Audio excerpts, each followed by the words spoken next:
कि रिश्ता खुद से नहीं चलता, रिश्ते को चलाना पड़ता है, इसको संभालना पड़ता है। ये सिर्फ जज्बात से और इमोशन से नहीं चल सकता। दो शादी करने वालों का नज़रिया जितना कॉमन होगा शादी चलने में, उतनी ही ज़्यादा इम्कान रहेगा, पॉसिबिलिटी रहेगी कि शादी परफेक्ट चले। शादी चलाने में दीन के साथ साथ एक बहुत बड़ी चीज़ जो एक फैक्टर बनती है वो है दोनों तरफ के अखलाक। एक बहुत कड़वी हकीकत है कि किसी न किसी हद तक दोनों एक दूसरे को बर्दाश्त करते हैं, कहीं ना कहीं बर्दाश्त करना पड़ता है। शादी करते वक्त एक फैमिली और एक लड़का सामने वाली लड़की या फैमिली में ऐसी कौन सी चीज़ों को नोटिस करे कि जिसकी वजह से उसको तसल्ली हो और उसके लिए ज़िंदगी में आसानी हो कि इन चीज़ों को नोट किया जाए, ताकि हमारा जो हमसफ़र है या जो दो ख़ानदान के मिलाप है वो आसानी से हम आगे डील करें। देखिए, शादी करते वक्त बहुत सारी चीज़ें हैं जिनको कंसिडर करना चाहिए जी। सबसे बुनियादी चीज़ तो है कि दो शादी करने वालों का नज़रिया जितना कॉमन होगा शादी चलने में, उतनी ही ज़्यादा इम्कान रहेगा, पॉसिबिलिटी रहेगी कि शादी परफेक्ट चले। बिल्कुल सही। अब नज़रिए में भी आता है कि दोनों का मज़हब सेम हो, ना सिर्फ ये कि मज़हब सेम हो बल्कि जो रिलीजियोसिटी का एक लेवल होता है कि जो मजहबी आदमी है अगर वो मजहबी औरत से शादी करेगा तो ज़्यादा इम्कान रहता है कि दोनों का रिश्ता परफेक्ट हो, कंपेटेबिलिटी अच्छी होनी चाहिए। अब जैसे बहुत नमाजी दीनदार बंदा है और उसने बहुत ही बेनमाजी औरत से शादी कर ली है, या बहुत ही बेनमाजी किस्म की औरत है और उसने नमाजी और दीनदार मतलब बहुत नमाजी औरत है बेनमाजी आदमी से शादी कर ली है, तो ये जो नज़रियात का इख्तिलाफ होता है ना, थॉट्स में जब डिफरेंस होता है थॉट्स का, नज़रिए का, अक़ीदे का, मज़हब का, वो सिर्फ नज़रिए तक नहीं रहता है। जब मियाँ बीवी ना एक दूसरे पर बहुत डिपेंड होते हैं तो ये नज़रिए का इख्तिलाफ बाद में जाकर के मामलात के इख्तिलाफ में तब्दील हो जाता है। अक़ीदे का इख्तिलाफ और मज़हब का इख्तिलाफ ये बाद में जाकर के मामलात और अखलाक के इख्तिलाफ में तब्दील हो जाता है। तो बुनियादी चीज़ तो मज़हब, नज़रिया, अक़ीदा, एक आदमी का जो रिलीजियस जो थॉट्स हैं वो देखना चाहिए, लेकिन वो काफ़ी नहीं होते। रिलीजन के बाद एक अहम तरीन चीज़ ये देखनी चाहिए कि इंसान के अखलाक कैसे हैं, उसका किरदार कैसा है, क्योंकि शादी चलाने में दीन के साथ साथ एक बहुत बड़ी चीज़ जो एक फैक्टर बनती है वो है दोनों तरफ के अखलाक। सही। तो अखलाक भी एक दूसरे के देखना चाहिए। अखलाक के साथ साथ जो कल्चरल बैकग्राउंड है ये भी एक बड़ी अहमियत का हामिल होता है रिश्ते को चलाने में। यानी आमतौर पे मैंने जो डिस्प्यूट्स मेरे पास आए तो मैंने देखा कि बहुत सारी डिस्प्यूट्स की वजह ये नहीं कि दोनों में किसी में कोई प्रॉब्लम है जी। मसला ये कि साउथ की लड़की है, नॉर्थ का लड़का है जी जी। दोनों का सकाफती पस मंज़र जिसको हम कहते हैं ना, सोशल बैकग्राउंड बहुत अलग है। उठना बैठना, खाना पीना, मेल मिलाप, ताल्लुकात, रिश्ते निभाना, दोनों का एक अलग अलग तरह नेचर अलग है। तो बाज़ मरतबा ऐसा होता है दोनों की गलती नहीं है, लेकिन दोनों का जो एक बैकग्राउंड है वो क्योंकि मुख्तलिफ है तो रिश्ता अच्छे से चल नहीं पा रहा है। तो ये सकाफती। फिर उसके बाद ये कि किसी हद तक के इंसान को, लड़का जो है ना, उसको अपनी ज़ाती पसंद का भी ख्याल रखना चाहिए। यानी हमारे यहाँ एक एक्सट्रीम ये होता है ना कि दीनदार लोगों से, मजहबी लोगों से कहा जाता है कि सिरे से खूबसूरती मत देखो, लेकिन इंसान शादी क्यों कर रहा है? सही। उसका मकसद है वो एक अल्लाह ताला ने मर्दों को हुस्न पसंद बनाया है जी। तो ये कि बिल्कुल इग्नोर कर दो कि नहीं चेहरा देखो ही मत, ये तो हमारे दीन का भी तकाजा नहीं है और अकल भी इसको तस्लीम नहीं करती। एक हद तक के इंसान का अपना जो मेयार है खूबसूरती का, लड़की का भी अपना एक मेयार होता है। इंसान को अपना मेयार देखना चाहिए खूबसूरती के हिसाब से, लड़की को भी मेयार देखना चाहिए खूबसूरती के एतबार से। बिल्कुल सही।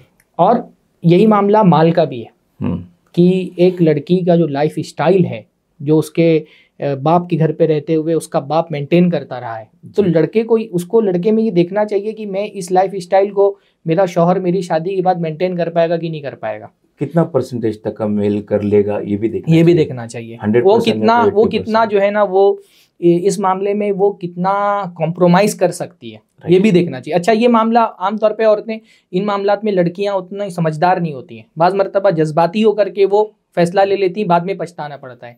इसलिए इन मामलात में लड़की को बहुत ज़्यादा अपने माँ बाप को एतमाद में लेना चाहिए और माँ बाप को एतमाद में लेकर के शादी करनी चाहिए। लड़कियां आमतौर पे जज्बात में बह जाती हैं, बल्कि बहुत सारे लड़के जज्बात के जाल में फंसा करके और फिर बाद शादी के बाद उसका इस्तेसाल करते हैं। लेकिन इसमें एक चीज़ ये है ना कि एक्सट्रीम हद तक की नहीं जानी चाहिए ये चीज़ें। मतलब खूबसूरती आप देखें, हाँ, लेकिन खूबसूरती में आप इस दर्जे पे चले गए हैं कि वो परी कहाँ से लाऊं, तेरी दुल्हन जी से बनाऊं, हाँ, वो वाला म्यार भी नहीं होना चाहिए कि हर आदमी हूर तलाश कर रहा है। तो हूरें तो नहीं मिलेंगी दुनिया में, कुछ ना कुछ कॉम्प्रोमाइज़ करना पड़ेगा। परफेक्शन की 100% परफेक्शन नहीं तलाश करना चाहिए। माल के मामले में भी ये कि ठीक है, शौहर का पैसा दिखना कोई बुरी बात नहीं है, आपने एक ज़िंदगी गुजारी है, बहुत कुछ माली मामलात में औरत शादी के बाद आदमी पर डिपेंड होती है माली मामलात में, लेकिन ये है कि अब हर इंसान जो है ना वो ख्वाबों के शहजादा ही ढूंढ रही है लड़की कि उसको मतलब अब सब शहजादों से शादी करेंगे तो गरीब आदमी कहाँ जाएगा। तो इसमें भी थोड़ा सा एक्सट्रीम की हद तक नहीं जाना चाहिए, प्रैक्टिकल रखना चाहिए। जो भी आपने एक क्राइटेरिया बनाया है ना वो प्रैक्टिकल रखें हर चीज़ में, दीन के मामले में भी प्रैक्टिकल रखें, वो सहाबा वाली दीनदारी तलाश मत करें, अखलाक के मामले को भी प्रैक्टिकल रखें, माल के मामले को भी प्रैक्टिकल रखें, खूबसूरती के मामले को भी प्रैक्टिकल रखें। जितना आप प्रैक्टिकल होकर के रिश्ता तलाश करेंगे उतना बेहतरी होगी। एक आखिरी पॉइंट मैं ये बोलूँगा, वो एक अहम बात है जी, कि शादी के मामले में ना आप रिश्ता तलाश करते हुए 100% 100% अपनी निगाहें खोल करके रखें। शादी हो जाने के बाद 50% बंद कर दें। ओके 100% पहले खोल करके रखें, शादी हो गई, शादी होने के बाद फिर 50% बंद कर दें। फिर आप परफेक्शन की तलाश नहीं करें, जो मिल गया है उस पर कोशिश करें कि सब्र के साथ उसके साथ रिश्ता चले। हाँ, शादी से पहले आपका एक परफेक्शन का एक मेयार है, वो अच्छी बात है, लेकिन शादी के बाद फिर आप अगर परफेक्शन तलाश करेंगे तो रिश्ते खराब होंगे। बिल्कुल सही, बहुत अच्छा, माशाल्लाह, बहुत अच्छा आंसर।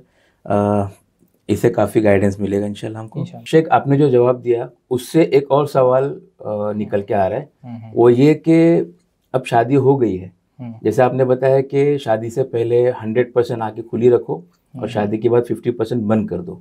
तो न्यू कपल्स जो होते हैं शादी के बाद में, तो ये आंख 50% बंद करना, या इनको हम लोग बोलेंगे टिप्स, क्या हो सकता है कि हम लोग शुरुआत में कैसे चीज़ों को हैंडल करें, क्योंकि शुरुआत में ही सबसे ज़्यादा तनाव होने के अमकानात होते हैं और शुरुआत में ही ज़्यादा डिस्प्यूट होने के चांसेस होते हैं, क्योंकि अचानक से सारा चेंज होता है ना तो हमारा रूटीन।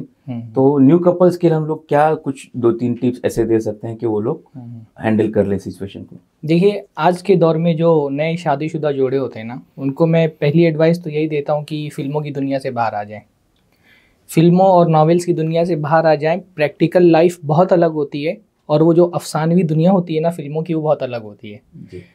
अफसानवी दुनिया जो फिल्मों में दिखाई जाती है, मोहब्बत वाली, इश्क वाली, वो बहुत रंगीन, खूबसूरत और हसीन होती है। प्रैक्टिकल लाइफ ऐसी नहीं होती है।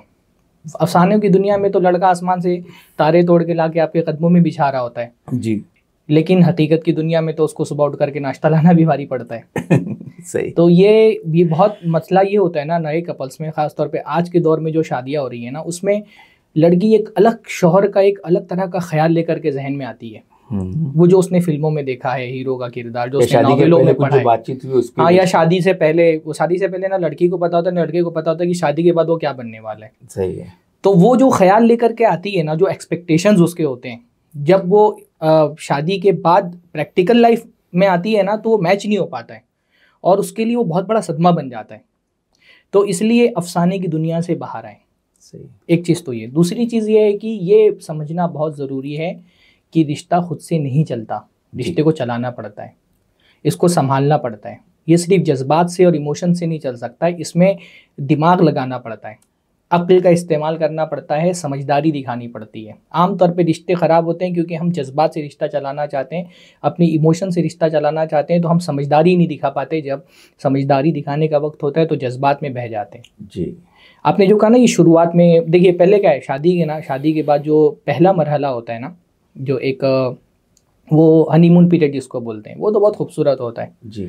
3, 4, 5 महीने, 1 साल तक के भी बहुत अच्छा लगता है एक दूसरे के साथ में। आसमान रंगीन होता है, सितारे टिमटिमा रहे होते हैं, चांद रोशन होता है, सब कुछ बहुत अच्छा लग रहा होता है। लेकिन वो हनीमून पीरियड जो है ना, वो हमेशा नहीं चलता। वो मोहब्बत, इश्क, इजहार वो हमेशा नहीं रहता है, आहिस्ता आहिस्ता वो धीमा पड़ता है।